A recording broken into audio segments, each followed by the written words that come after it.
Hi everyone, this is Vanchika Puri from the American Embassy School in New Delhi, India, and today we're going to be discussing the East African famine from the Committee of SOCHUM, and I've used a chair guide by Annabelle Chen from Tasman.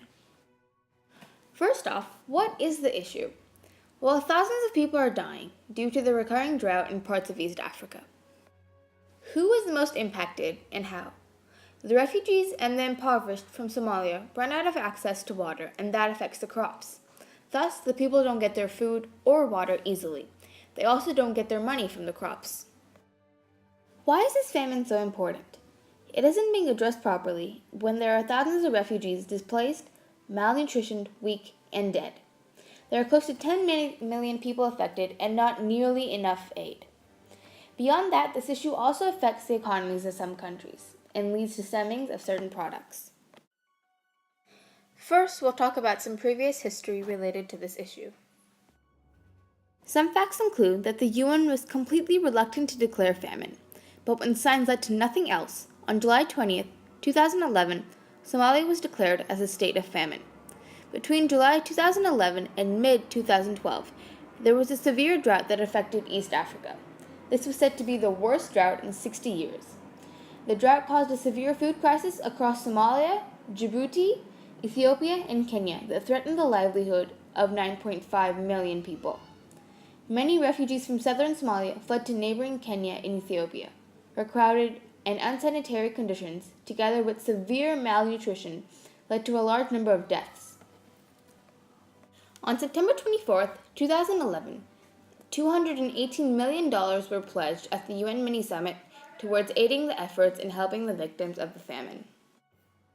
Next, we'll look at some key terms.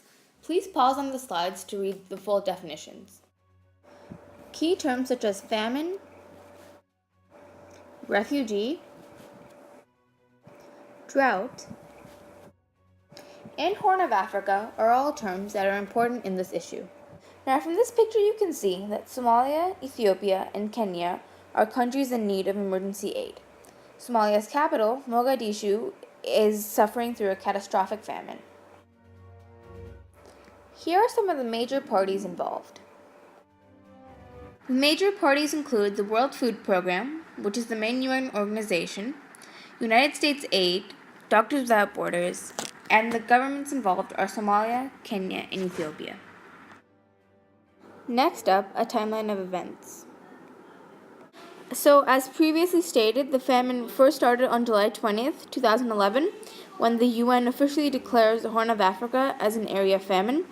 Then, 2 days later, on July 22nd, Somalia's insurgent group Al-Shabaab enforces a ban on foreign aid and rejects the UN's declaration that parts of the country have been hit by famine.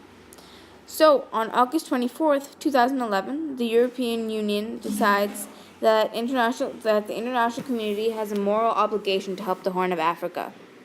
Then, in September 2011, 63% of the UN's appeal for the $2.5 billion in humanitarian assistance has been financed. Then, on September 5th, 2011, the UN Food and Agriculture Organization indicates famine has spread over the Bay region in Somalia. Finally, on February 3rd, 2012, the UN declares an end to the famine in Somalia, but warns that the crisis in the Horn of Africa is not over and requests continued effort and continued attention. Now we'll look at some of the causes of this famine. One cause for famine is drought. The whole region of East Africa is very dry and is therefore prone to droughts. Secondly, there isn't any work done to prevent famine or to stabilize the issue either. Large majorities of the populations of Kenya, Somalia, and Ethiopia live in rural areas, so it is harder for governments to reach out to them. Thirdly, violence. Somalia is the most affected country as it is deep in droughts, outrageous food shortages, and over 20 years of incessant conflict.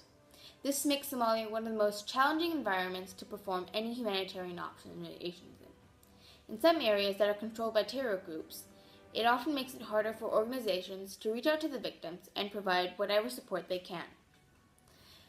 Climate change also plays a big role in this.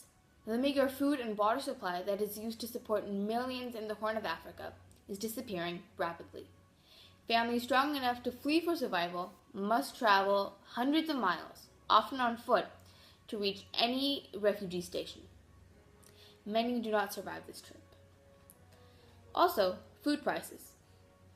Food prices fluctuate, and this impacts the large majority of the impoverished people living in Somalia, Kenya, and Ethiopia, where they are unable to pay for their food or water expenses. Here are some specific solutions.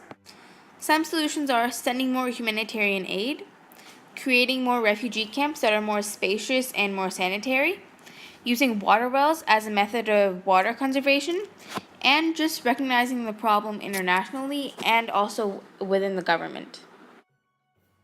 Last but not least, the current situation. Currently, the famine has settled and resided, but the UN still warns that more attention needs to be given and more efforts need to be taken to prevent this issue from happening again.